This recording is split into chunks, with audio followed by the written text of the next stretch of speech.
پارلیمانی سیاسی جماعتیں ہیں اس کی قیادت کو دعوت دی جائے گی اور اس حوالے سے ایک آل پارٹیز کانفرنس منعقد کی جائے گی تاکہ آئندہ کی صورتحال پر ایک واضح حکمت عملی قوم کو دی جا سکے.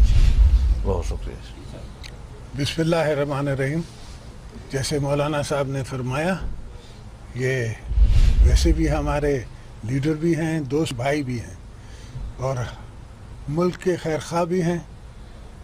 ہم سب پاکستان کے لیے، پاکستان کی بقا کے لیے، جمہوریت کی بقا کے لیے اپنا کام کرتے ہیں، اپنا فرض نبھاتے ہیں. جو ہمارے اوپر آتا ہے وہ ہم کرتے ہیں. اب ایک 10 سال کا دور گزرا ہے جس میں ہم نے کوشش کی کہ جمہوریت طاقتیں آگے چلتی رہے اور کوئی ایسا واقعہ نہ ہو جس سے جمہوری طاقتوں کو کمزور کیا جائے یا ہو سکے. مگر اب ہمیں جمہوری طاقتیں کمزور نظر آ رہی ہیں اور اس حکومت سے، جس طرح میں نے پہلے بھی کہا ہے اور اب بھی کہہ رہا ہوں، کہ یہ ملک سنبھلتا ہوا نظر نہیں آ رہا.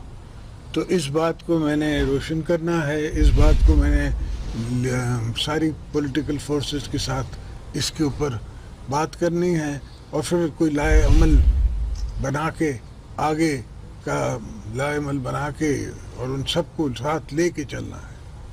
آپ دوستوں کا آنے کا بسم اللہ شکریہ. نون لیگ کے ساتھ رابطہ کون کرے گا؟ آپ ڈائریکٹ ہم مولانا سے کریں گے، ہم مولانا صاحب کے ساتھ رابطہ کریں گے. نون لیگ کے ساتھ مولانا جی ان سے بات ہو چکی ہے. میں خود لاہور میں میاں نواز شریف صاحب سے ملا تھا اور پھر ان کے اس کے جواب میں میاں شہباز شریف صاحب یہاں میرے گھر میں آ کر بھی مجھے ملے اور کل بھی میری ملاقات یہاں راجہ ظفرخ صاحب سے ہوئی ہے.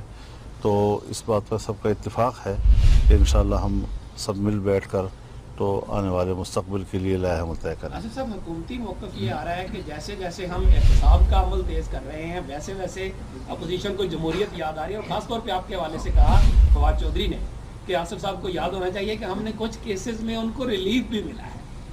ویسے جس بندے کا آپ نے نام لیا اس کا تو میں جواب نہیں دوں گا، مگر اگر میں نے وہ کمپرومائز کرنا ہوتا تو پھر مشرف کا دور بہتر تھا. اس میں کافی دوستوں نے کیا بھی اور ان نے وہ 4 سال 5 سال جو تھے وہ باہر انجوائے کیے بنسبت میرے جو جیل کی کال کوٹھی میں رہا. تو اس سے بات کر لیتے، ابھی ان سے بات کرنے کی کیا ضرورت ہے. آصف صاحب، کیا حکومت کے خلاف کوئی عدم اعتماد لانے کی تیاری ہو رہی ہے؟ تمام جماعتیں اپوزیشن اکٹھی ہو رہی ہیں. یہ تو وقت بتائے گا، دیکھتے ہیں کتنی طاقت ہوتی ہے، کتنا ہمارے ممبران ہوتے ہیں، کتنے ممبرشپ ہوتی ہے. مقصد یہ ہے کہ حکومت جمہوریت پہ چلے. مقصد یہ نہیں ہے کہ صرف حکومت کو گرایا جائے، مگر جو یہ طریقہ طور ہے اور ان کے طور طریقے ہیں یہ جمہوری نہیں ہے. مڈ ٹرم الیکشن کی کوئی ڈیمانڈ کی جائے؟ دیکھیں گے، وقت بتائے گا.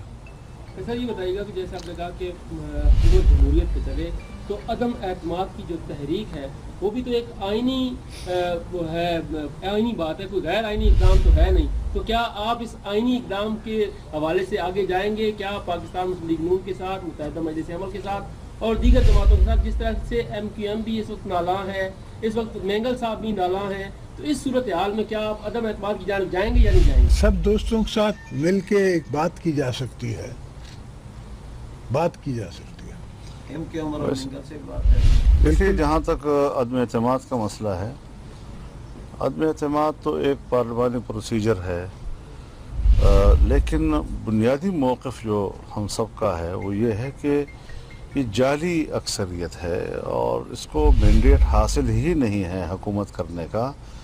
تو یہ تو بظاہر جیسے ایک شوکت عزیز ہو اور اس کے پیچھے دوسرا جو ہے وہ جنرل مشرف ہو، وہی نقشہ دوبارہ گھوم رہا ہے لیکن ایک اور رنگ میں. جی تو یہ جو ماحول ہے اس کے لیے پاکستان نہیں بنا تھا، اس کے لیے ہم نے قربانیاں نہیں دی تھی، اس کے لیے ہم نے ضیاء الحق کے ماشاء اللہ سے پنگے نہیں لیے تھے. جی اس لیے لیے تھے کہ یہاں پر ایک